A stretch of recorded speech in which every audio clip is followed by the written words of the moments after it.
मेरे प्रिय बच्चे, कैसे हो तुम? मेरा ये संदेश तुम्हें आज मिलने का मतलब है कि मैं तुमसे कुछ बहुत ही विशेष बात करने आया हूँ। ये यूनिवर्स तुम्हें कुछ बहुत खास बताना चाहता है। मैं देख रहा हूँ कि इस वक्त तुम खुद को बहुत ही अकेला महसूस कर रहे हो। तुम्हारी बातों को समझने के लिए तुम्हारे आसपास कोई नहीं है और ये बात तुम्हें अंदर ही अंदर तोड़ रही है। लेकिन मेरे बच्चे, तुम ऐसा क्यों सोच रहे हो? जब तक तुम्हारे परमपिता तुम्हारे साथ हैं, तुम कभी भी स्वयं को अकेला मत समझो। अपने दिल की हर एक बात खुलकर मेरे सामने कहो।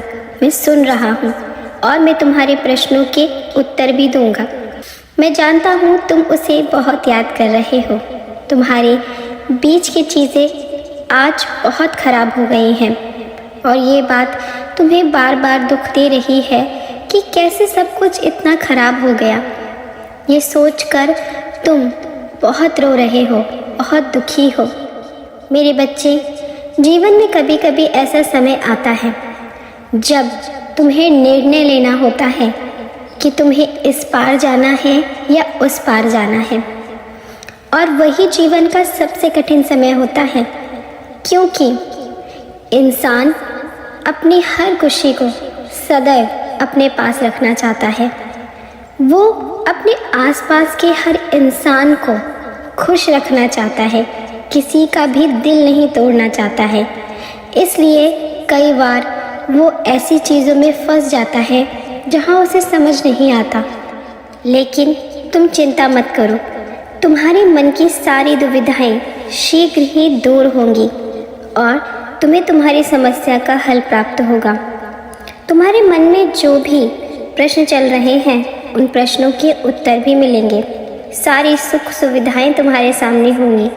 जो तुमसे आज रूठा हुआ है, वो तुम्हारे पास स्वयं आएगा। मेरे बच्चे, आज तुम दोनों के बीच में बहुत सारी गलतफहमियां आ गई हैं, लेकिन इसका ये अर्थ बिल्कुल भी नहीं है कि तुम में से कोई गलत है। कुछ परिस्थितियां ही तुम दोनों के बीच ऐसी बनी कि तुम दोनों के बीच गलतफहमियां आ गई। उसने तुम्हें गलत समझ लिया है और तुमने उसे गलत समझ लिया है, लेकिन प्रेम तुम दोनों का सच्चा है। इसलिए अपने मन में नकारात्मक विचार मत आने दो कि तुमने प्रेम सच्चा किया लेकिन तुम्हें धोखा मिला। मेरे बच्चे, उसने तुम्हें धोखा नहीं दिया है। वो भी तुमसे सच्चा प्रेम ही करता है और तुम्हारा इंतज़ार कर रहा है कि तुम उसे फ़ोन करोगे और सारी चीज़ें सही हो जाएंगी। सब कुछ पहले जैसा हो जाएगा। मेरे बच्चे, मैं उसका ही संदेश तुम्हें भेज रहा हूँ कि तुम उससे बात करो और अपने बीच की सारी गलतफहमियों को दूर करो। यदि तुम चाहते हो कि तुम दोनों के बीच का रिश्ता सही हो जाए, सब कुछ पहले जैसा सुंदर और प्यारा हो जाए, तो कमेंट सेक्शन में 111 अवश्य लिखना। तुम्हारे परमपिता सदैव तुम्हारे साथ हैं। तुम्हारे बाबा कुछ भी तुम्हारे साथ गलत नहीं होने देंगे। मेरे बच्चे, तुम तुरंत उससे बात करो और अपने मन के सारे प्रश्नों के उत्तर तुम्हें उससे ही प्राप्त होंगे।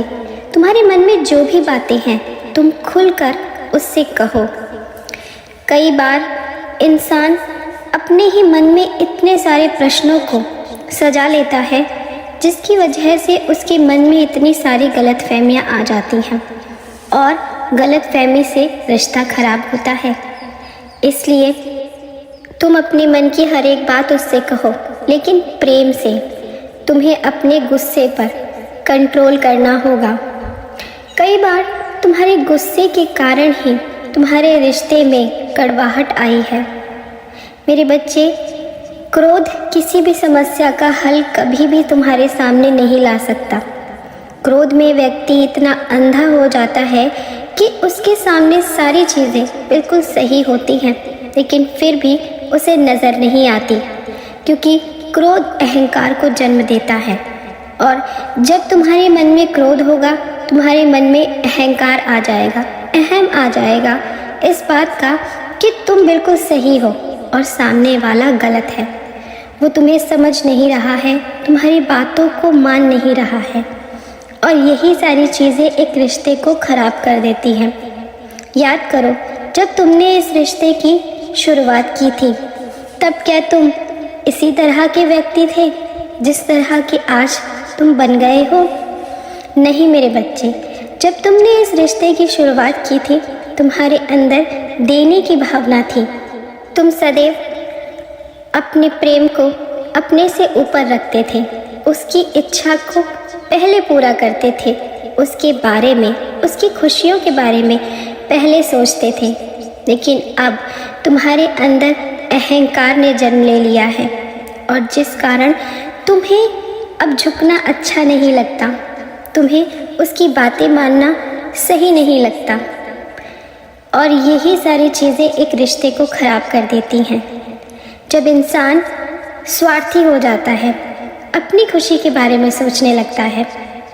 मेरे बच्चे, प्रेम तो वही होता है ना जब हम जिससे करते हैं उसकी खुशी का ख्याल रखें, उसके बारे में सोचें, उसे क्या पसंद है।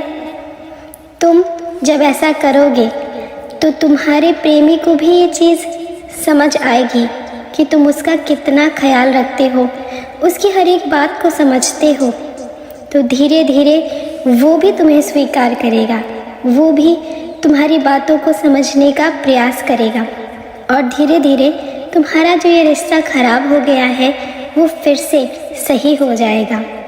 इसलिए मेरे बच्चे, मेरी बात मानो और अपने क्रोध को शांत करो। माना कि उसने गलतियाँ की हैं, लेकिन तुम उन गलतियों को माफ़ करके बड़े बनो और एक बार पुनः अपने प्रेम को मौका दो, क्योंकि तुम दोनों का प्रेम बहुत सच्चा है। लेकिन अहंकार और क्रोध के कारण इसमें इतनी दूरियां आ गई हैं। सब कुछ पहले जैसा ठीक हो जाएगा। मेरा आशीर्वाद तुम्हारे साथ है, तुम्हें केवल मेरी बात सुननी है मेरे बच्चे। इसलिए अपने मन को शांत करो, अपने मन की सारी चिंताओं को, सारे प्रश्नों को एक तरफ करो और अपने इस रिश्ते को सुधारने का प्रयास करो। तुम दोनों एक साथ बहुत खुश रहोगे। लेकिन यदि तुमने अपने अंदर के गुस्से को शांत नहीं किया तो तुम जीवन में कभी भी किसी के साथ खुश नहीं रह सकते, क्योंकि हर रिश्ते में झुकना अनिवार्य होता है। जहाँ इंसान झुकना भूल जाता है वहाँ वो स्वार्थी हो जाता है और वहीं पर रिश्ता ख़त्म हो जाता है। फिर वो रिश्ता चाहे कोई सा भी हो। यदि तुम उससे सच्चा प्रेम करते हो तो अपने बाबा की बात मानो और उससे बात करो, और तुम्हारे मन में जो भी प्रश्न है तुम उससे करो, लेकिन प्रेम से, अहंकार से नहीं। फिर तुम स्वयं देखोगे कि तुम दोनों के बीच का रिश्ता सही हो जाएगा। मेरे बच्चे, मैं तो सदैव यही चाहता हूँ कि तुम खुश रहो, प्रसन्न रहो, सारे दुख तुमसे दूर रहें। तुम्हारे साथ सब कुछ बहुत अच्छा होने वाला है, तुम्हारा अच्छा समय प्रारंभ होने वाला है। इसलिए अब खुश हो जाओ और रोना त्यागो। अपनी बाबा की बात अवश्य मानना। मेरा आशीर्वाद सदैव तुम्हारे साथ है। तुम सदा खुश रहो, तुम्हारा कल्याण हो।